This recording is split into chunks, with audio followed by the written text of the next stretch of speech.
Heraclius said, "What does he order you to do?" I said, "He tells us to worship Allah and Allah alone and not to worship anything along with him, and to renounce all that our ancestors had said. He orders us to pray, to speak the truth, to be chaste and to keep good relations with our kith and kin."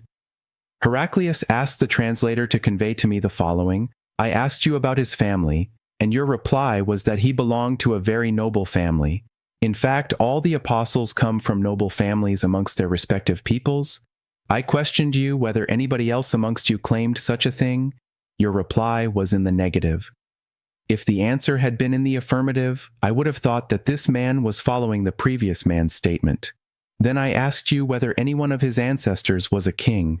Your reply was in the negative, and if it had been in the affirmative, I would have thought that this man wanted to take back his ancestral kingdom. I further asked whether he was ever accused of telling lies before he said what he said, and your reply was in the negative. So I wondered how a person who does not tell a lie about others could ever tell a lie about Allah. I then asked you whether the rich people followed him or the poor.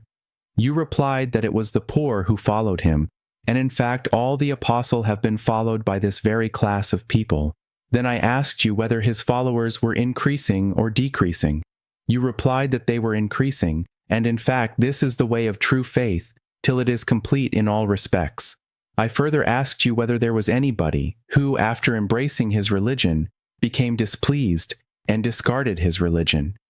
Your reply was in the negative, and in fact this is the sign of true faith, when its delight enters the hearts and mixes with them completely. I asked you whether he had ever betrayed. You replied in the negative, and likewise the apostles never betray. Then I asked you what he ordered you to do.